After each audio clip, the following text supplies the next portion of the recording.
এই গৰমৰ দিনত আপোনাৰ ছালখন যদি ক'লা পৰি গৈছে, আপোনাৰ ছালত যদি ছানবাৰ্ণ হৈছে বা টেনিং হৈছে, তেতিয়াহ'লে আপোনালোকে আজিৰ এই আলু ৰিমেডিটো ব্যৱহাৰ কৰি চাব। এই আলু ৰিমেডিটোৱে আপোনালোকৰ ছালৰ ক'লা দাগ দূৰ কৰিবলৈ সহায় কৰিব, স্কিনখন উজ্জ্বল হ'বলৈ, বগা হ'বলৈ বহুত বেছিকৈ সহায় কৰিব। হাই ফ্ৰেণ্ডছ, আপোনালোক সকলোকে মোৰ অসমীয়া সঁচাই চেনেলৰ নতুন এটা ভিডিঅ'ৰ মাজলৈ স্বাগতম জনালোঁ। আশা ৰাখিছোঁ আপোনালোক সকলো ভালে আছে। গৰমৰ দিনত প্ৰখৰ ৰ'দ আৰু গৰমৰ বাবে আমাৰ সকলোৰে ছালখনত এটা ক'লা চামনি পৰাৰ দৰে হয়। যদি আপোনাৰো ছালখনত ক'লা চামনি পৰিছে বা ছানবাৰ্ণ হৈ গৈছে, টেনিং হৈ গৈছে, তেতিয়াহ'লে আপোনালোকে সেই সমস্যাটো দূৰ কৰিবৰ কাৰণে আজি মই আপোনালোকলৈ লৈ আহিছোঁ আলুৰ খুব বঢ়িয়া এটা ফেচ পেক। এই ফেচ পেকটো মাত্ৰ এবাৰ লগালে আপোনালোকে দেখিব আপোনালোকৰ স্কিনখন উজ্জ্বল হৈ যাব আৰু আপোনালোকে ৰেগুলাৰ ব্যৱহাৰ কৰি থাকিলে আপোনালোকৰ মুখৰ ক'লা চামনিটো কমিব আৰু লগতে আপোনালোকৰ স্কিনখন ঠাণ্ডা কৰি ৰাখিবলৈও সহায় কৰিব। আৰু প্ৰদূষণৰ বাবে আমাৰ স্কিনখনত যিবোৰ বেক্টেৰিয়া জমা হৈ থাকে, সেই বেক্টেৰিয়াবোৰ নাশ কৰিবলৈও এই ফেচ পেকটোৱে বহুত বেছিকৈ সহায় কৰিব। ইয়াত থাকিব দুটা ষ্টেপ। ফেচ পেকটো লগোৱাৰ আগত আপোনালোকে প্ৰথমতে স্কিনখন ক্লিন কৰি ল'ব লাগিব আৰু ক্লিন কৰাৰ পাছতহে আপোনালোকে ফেচ পেকটো লগাব লাগিব। এতিয়া মই আপোনালোকক দুইটা ষ্টেপ কৰি দেখুৱাম আৰু দেখুৱাৰ আগতে আপোনালোকলৈ এটা ৰিকুৱেষ্ট আছে। আপোনালোকে যদি মোৰ এই ভিডিঅ'টো ভাল পায়, ভিডিঅ'টোত এটা লাইক কৰি দিব। মোৰ চেনেলটো আপোনালোকে এতিয়ালৈকে যদি ছাবস্ক্ৰাইব কৰি লোৱা নাই, তেতিয়াহ'লে সোনকালে ছাবস্ক্ৰাইব কৰি ল'ব। ওচৰতে থকা বেল আইকনটো আপোনালোকে প্ৰেছ কৰি দিব। তেতিয়া মোৰ আহিবলগীয়া সকলোবোৰ ভিডিঅ' নটিফিকেশ্যন আপোনালোকলৈ সোনকালে যাব আৰু আপোনালোকে সোনকালে মোৰ ভিডিঅ'বোৰ চাবলৈ পাব। এতিয়া মই আপোনালোকক ফাৰ্ষ্ট ষ্টেপৰ কাৰণে এটা খুব বঢ়িয়া ঘৰুৱা ক্লিনজাৰ তৈয়াৰ কৰি দেখুৱাম। তাৰ কাৰণে লাগিব প্ৰথমে মোক চেনি, আৰু এয়া মই চেনিটো লৈছোঁ গুড়া চেনি। আপোনালোকে চেনিটো গোটা নল'ব, গুড়া ল'ব। এয়া দেখিছেনে, মই পিচি লোৱা চেনি ব্যৱহাৰ কৰিছোঁ। এতিয়া মই আধা চামুচৰ জোখাৰে চেনি ল'লোঁ আৰু এই চেনিখিনিৰ লগত এতিয়া মই আৰু 3 বিধ বস্তু মিক্স কৰিম। ইয়াৰ লগত এতিয়া মই মিক্স কৰিম অকণমান গোলাপ জল লৈছোঁ। এয়া গোলাপ জলে আমাৰ স্কিনখন খুব ধুনীয়াকৈ ঠাণ্ডা কৰি ৰাখিব পাৰে আৰু স্কিনখনত খুব ভাল এটা টোনাৰো কাম কৰিব পাৰে। এতিয়া মই গোলাপ জল আৰু চেনিখিনি খুব ভালকৈ এয়া মিক্স কৰি লৈছোঁ, চেনিৰ লগত যাতে গোলাপ জলটো ধুনীয়াকৈ মিলি যায়। তাৰ পাছত এতিয়া মই ইয়াতে মিক্স কৰিম এয়া নাৰিকল তেল। নাৰিকল তেলেও আমাৰ স্কিনখন উজ্জ্বল হ'বলৈ, ক'লা দাগ দূৰ কৰিবলৈ সহায় কৰিব আৰু এয়া নাৰিকল তেলখিনিও মই ইয়াৰ লগতে ভালকৈ মিক্স কৰি ল'লোঁ। মিক্স কৰি লোৱাৰ পাছত এতিয়া মই ইয়াতে মিক্স কৰিম অকণমান নেমু ৰস। নেমু ৰসে আমাৰ ছালখনৰ ক'লা দাগটো দূৰ কৰিবলৈ খুব বেছিকৈ সহায় কৰিব, স্কিনখন চাফা কৰিবলৈ সহায় কৰিব। নেমু ৰস মই এতিয়া 5-6 টোপালমানৰ জোখাৰে লৈছোঁ আৰু আপোনালোকৰ স্কিনখনত যদি নেমু ৰস শ্বুট নকৰে, আপোনালোকে বিলাহীৰ ৰস ল'ব। এইটো এতিয়া তৈয়াৰ হৈ গ'ল খুব বঢ়িয়া এটা ক্লিনজাৰ। এতিয়া তৈয়াৰ কৰি ল'লোঁ খুব বঢ়িয়া এটা ঘৰুৱা ক্লিনজাৰ। এই ক্লিনজাৰটো কেনেকৈ ব্যৱহাৰ কৰিব লাগে তাৰ নিয়মটো আপোনালোকক দেখুৱাই দিছোঁ। তাৰ কাৰণে লাগিব এটুকুৰা কটন বা কপাহ। এই কপাহ টুকুৰা প্ৰথমতে ইয়াতে তিয়াই লৈছোঁ। তিয়াই লোৱাৰ পাছত আপোনালোকে কপাহ টুকুৰাৰ সহায়ত গোটেই মুখখনতে ক্লিনজাৰটো ভালকৈ লগাই ল'ব। এইদৰে লগাই লোৱাৰ পাছত অকণমান হাতত সানি ল'ব। হাতত সানি লোৱাৰ পাছত আপোনালোকে চাৰ্কুলাৰ মোচনত গোটেই স্কিনখন ভালকৈ মাছাজ কৰিব। এনেকৈ মাছাজ কৰি দিলে স্কিনখনৰ ভিতৰৰ পৰা চাফা হ'ব আৰু লগতে আপোনালোকৰ স্কিনখনত ব্লাড চাৰ্কুলেশ্যনো হ'ব।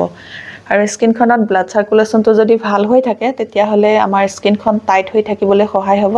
সোনকালে আমাৰ স্কিনত বয়সৰ ছাপ, বলিৰেখা এইবোৰ নপৰিব। গৰমৰ দিনত আপোনালোকে সঘনাই ফেচ ৱাছ ব্যৱহাৰ নকৰিব। সঘনাই ফেচ ৱাছ যদি ব্যৱহাৰ কৰি থকা হয়, তেতিয়াহ'লে আমাৰ স্কিনখন খুব সোনকালে কম বয়সতে ডেমেজ হৈ যাব। আৰু স্কিনখন বয়সলৈকে টাইট কৰি ৰাখিবলৈ, ওলমি নহাকৈ ৰাখিবলৈ হ'লে আপোনালোকে এনেকৈ নেচাৰেল বস্তুবোৰ স্কিনত ব্যৱহাৰ কৰিব। কেমিকেলযুক্ত বস্তু বেছিকৈ ব্যৱহাৰ নকৰিব। এইদৰে আপোনালোকে ক্লিনজাৰটো লগাই 3 পৰা 4 মিনিট ভালকৈ স্কিনখনত এনেকৈ মাছাজ কৰি থাকিব। মাছাজ কৰি ক্লিন কৰি লোৱাৰ পাছত এখন ভিজা ৰুমাল আনিছোঁ। এই ৰুমালখনেৰে মুখখন মচি পেলাম। এতিয়া মুখখন মচি ল'লোঁ। মচি লোৱাৰ পাছত এতিয়া মই আপোনালোকক ফেচ পেকটো বনাই দেখুৱাম আৰু এই ফেচ পেকটো কেনেকৈ কি বস্তুৰে বনাওঁ চাওঁ বলক। এই আলুৰ ফেচ পেকটো বনাবৰ কাৰণে মই আলুৰ লগতে আৰু কেইবিধমান বস্তু লৈছোঁ। তাৰে প্ৰথমবিধ বস্তু হৈছে এইটো তিয়ঁহ। তিয়ঁহৰ সৰু এটা টুকুৰা লৈছোঁ আৰু আলুটো মই বাকলি গুচাই ভালকৈ ধুই লৈছোঁ। আলুটো এইটো গোটেইটো নালাগে, ইয়াৰ পৰা সৰু এটা টুকুৰা লাগিব। আৰু লগতে মই লৈছোঁ এটুকুৰা কেঁচা হালধি। কেঁচা হালধি আমাৰ ছালৰ বাবে বহুত বেছি ভাল হয়, সেইকাৰণে মই কেঁচা হালধিৰ সৰু টুকুৰা এটা লৈছোঁ। আৰু এই কেঁচা হালধিৰ লগতে মই এতিয়া লৈছোঁ এটা বিলাহী। এতিয়া মই এই আলুটো এটা সৰু টুকুৰাহে কৰি ল'ম, গোটেইটো নালাগে, অকণমান সৰুকৈ এটা টুকুৰা লৈ ল'লেই হ'ব। এতিয়া মই এই গোটেইকেইটা বস্তু এটা মিক্সাৰ জাৰত সৰু সৰুকৈ কাটি ভৰাই ল'ম। বিলাহী আমাৰ ছালখনৰ উজ্জ্বলতা আনিবলৈ সহায় কৰিব আৰু লগতে আলুৰ ৰসটোৱে আমাৰ স্কিনখনৰ ক'লা দাগ দূৰ কৰিবলৈ সহায় কৰিব আৰু এই তিয়ঁহ টুকুৰাই আমাৰ ছালখন ঠাণ্ডা কৰি ৰাখিবলৈ সহায় কৰিব আৰু হালধিত এণ্টিবেক্টেৰিয়েল গুণ থাকে। আমাৰ স্কিনত থকা বেক্টেৰিয়া নাশ কৰিবলৈ হালধিয়ে বহুত বেছিকৈ সহায় কৰিব আৰু লগতে আমাৰ ছালখন বগা কৰিবলৈ সহায় কৰিব। এতিয়া মই গোটেই কেইবিধ বস্তু এয়া পিচি ল'লোঁ। ভালকৈ গুড়া কৰিব, ভালকৈ গুড়া কৰি পিচি ল'ব। এয়া চাওক, এনেকৈ খুব ধুনীয়াকৈ গুড়া কৰি পিচি ল'ব। ইয়াৰ পাছত এতিয়া মই এটা বাতি লৈছোঁ আৰু এখন চেকনি পাতি ল'ম। এই চেকনিখনতে মই ইয়াৰ পৰা ৰসটো উলিয়াই ল'ম।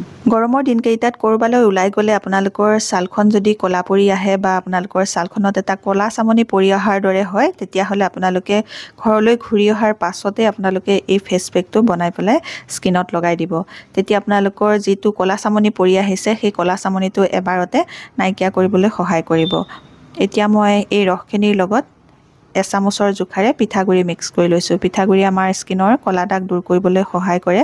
অকণমান মিক্স কৰি চাই লৈছোঁ, অকণমান পনীয়া হ'লে মই আকৌ অকণমান ইয়াতে পিঠাগুড়ি দি ল'ম। এই ফেচ পেকটো আপোনালোকে বেছি ডাঠ কৰিবও নালাগে, বেছি পাতল কৰিবও নালাগে। আপোনালোকে এনেকৈ অলপ অলপকৈ পিঠাগুড়ি মিক্স কৰি পেলাই চাই থাকিব যাতে বেছিকৈ ডাঠ হৈ নাযায়।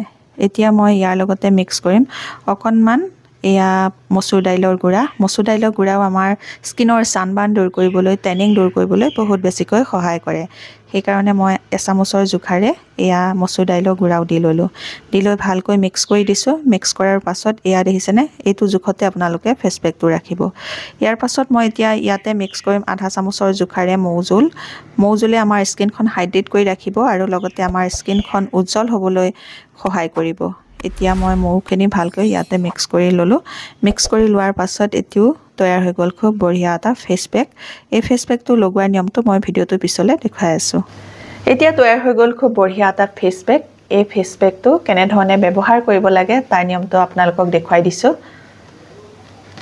প্ৰথমতে পাতল এটা লেয়াৰ আপোনালোকে মুখত লগাই ল'ব। এতিয়া মই পাতলকৈ এটা তৰপ মুখত প্ৰথমতে লগাই লৈছোঁ। ফেচ পেকটো লগাই আপোনালোকে 3 পৰা 4 মিনিট ভালকৈ লাহে লাহে চাৰ্কুলাৰ মোচনত বেছি প্ৰেছাৰ নিদিয়াকৈ মাছাজ কৰিব। এই ফেচ পেকটো আপোনালোকে ক'ৰবাৰ পৰা আহি যেতিয়া ঘৰ আহি সোমাইহি, তাৰ পাছত আপোনালোকে এইটো ব্যৱহাৰ কৰিব।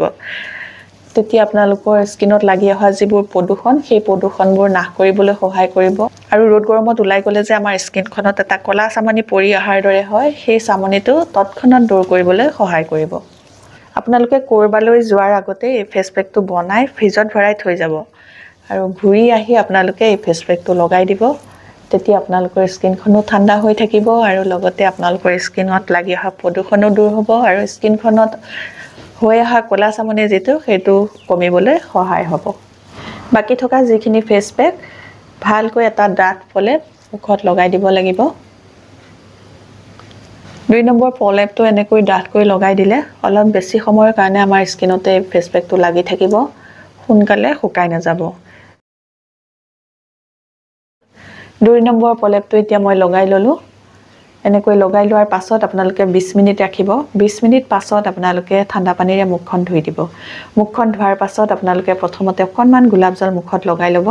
গোলাপ জলখিনি শুকাবলৈ দিব। শুকোৱাৰ পাছত আপোনালোকে নিজৰ যিটো মইশ্চাৰাইজাৰ লগাই বা ক্ৰীম লগাই সেইটো মুখত লগাব আৰু সেইটো মুখত লগোৱাৰ 20 মিনিট পাছত আপোনালোকে ছানস্ক্ৰীন লগাব। আজিৰ এই ভিডিঅ'টোত মই আপোনালোকক গৰমৰ দিনত মুখত লগাবৰ বাবে খুব বঢ়িয়া এটা আলুৰ ফেচ পেক বনাই দেখুৱালোঁ। আপোনালোকে নিশ্চয় এই ভিডিঅ'টো ভাল পাইছে। যদি ভাল পাইছে মোৰ ভিডিঅ'টোত এটা লাইক কৰিব। মোৰ চেনেলটো আপোনালোকে ছাবস্ক্ৰাইব কৰি আপোনালোকৰ ফ্ৰেণ্ডৰ লগতো এই ভিডিঅ'টো শ্বেয়াৰ কৰি দিব। আজিৰ এই ভিডিঅ'টো মই ইমানতে সামৰিম। নতুন এটা ভিডিঅ'ৰ সৈতে, নতুন এটা বেলেগ টিপছৰ সৈতে আপোনালোকৰ মাজলৈ আকৌ আহিম। তেতিয়ালৈকে নমস্কাৰ, আজিলৈ আহোঁ।